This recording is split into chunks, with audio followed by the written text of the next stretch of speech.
Welcome back to Shop Don't Stop, Shrikar and I's automotive channel. Today we're going to be working on my 100 series Toyota Land Cruiser. It is a 2000. It's got the legendary 2UZ FE engine in it. I got it from Arkansas in November of 2025. It had 235,000 miles on it. Now it's roughly 237,000 and ready for its first oil change. It's gotten undercoated so far, and we did a full walk around video, which we will link in the upper corner of the screen right here. I'll put it in the description, and I'll lump it in with a playlist on this Land Cruiser so you can find all of this cruiser content in one place in the future. We are going to be using OEM Toyota oil filter and crush washer for the drain plug. I am not that much of a stickler on oil type, so I'm just using some 5W30 synthetic from Costco. We'll see how it holds up for us. It's 10 degrees outside right now, and the car is in the uninsulated garage, so that's why I'm recording this intro part in the house first. Let's get out there and get started. I will walk through all of the torque specs and bolt sizes and include all of it in the description below. Let's get into it.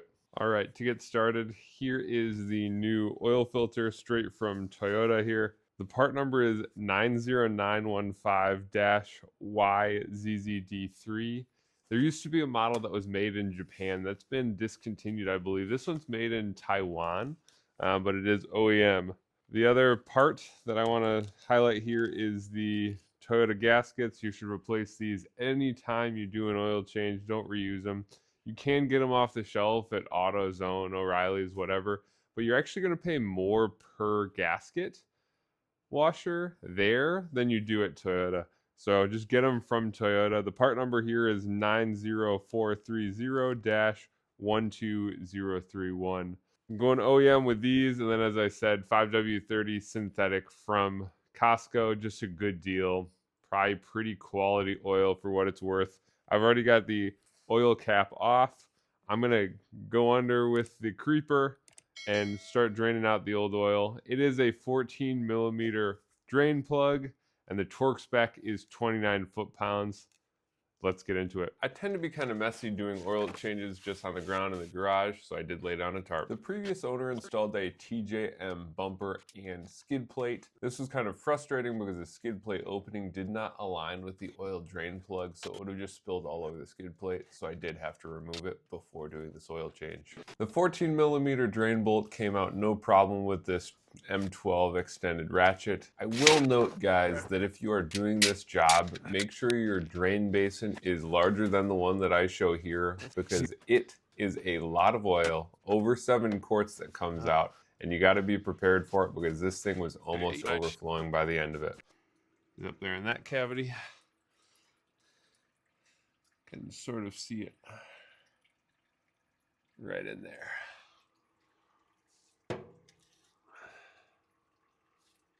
What I like about the Toyota oil filters is that they come pre-lubricated and sealed, which is really cool, really nice that they do that. That's superior craftsmanship. And honestly, guys, if you part this out against your local auto parts store, these OEM oil filters and gaskets and such are not any more expensive. They're actually cheaper in my area, at least, than buying from O'Reilly's, Advanced, things like that. If I could catch the threads, though, that would be nice.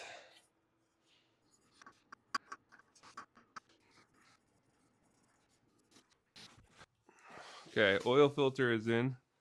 Let's clean off around that housing.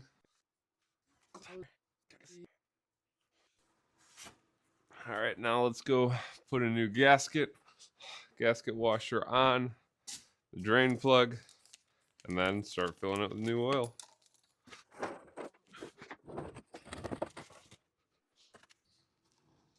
All right, new gasket on. Let's wipe the housing down a little bit. Good. Hand threaded in. Good. Just because we've got it out and we're here.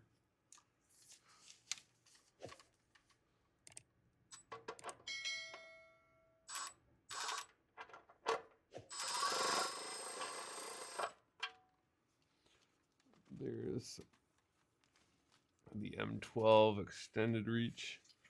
Zipping it in. And then we've got, of course, our torque wrench. Good old snap on 3/8 torque wrench, 25 foot-pounds here.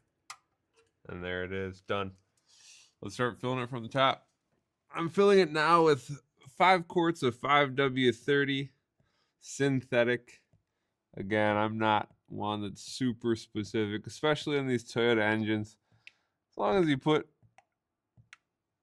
some good stuff in it, you'll be all right.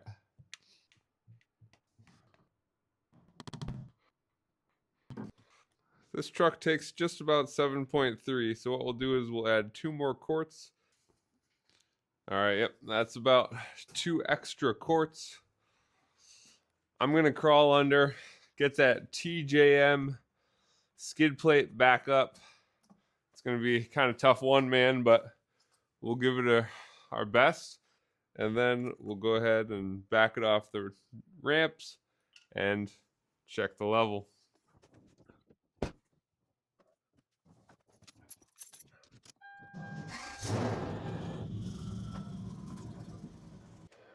All right, guys, thanks for watching this episode of Shop Don't Stop. I know I didn't give you any really good close-up shots because it is 10 degrees out here. The big takeaways is the TJM skid plate does not have the cutout in the right spot to actually let the oil drain down, so I had to drop that whole skid plate, slide it back, and then do the oil change. But overall, the access point for the oil filter is in a great spot. The oil drain plug, 14 millimeter and 29 foot-pounds of torque when you're tightening it back up. This took just between 7.3 and 7.5 quarts. I would recommend dropping 7 quarts in, starting it up, letting it circulate through, and then dialing in that third to half of a quart to get you right where you want it. I'll put this, as I said earlier, in a playlist with the cruiser content so we can kind of keep track of it. Consider liking this video if it's been helpful for you and you enjoyed it, and consider subscribing to the channel for more Land Cruiser content. We've got a lot of BMW content already on the channel and more of it. Prius and other vehicles. We're doing DIY maintenance and then also sort of experiential type stuff. So follow along with our automotive channel, and remember, shop don't stop.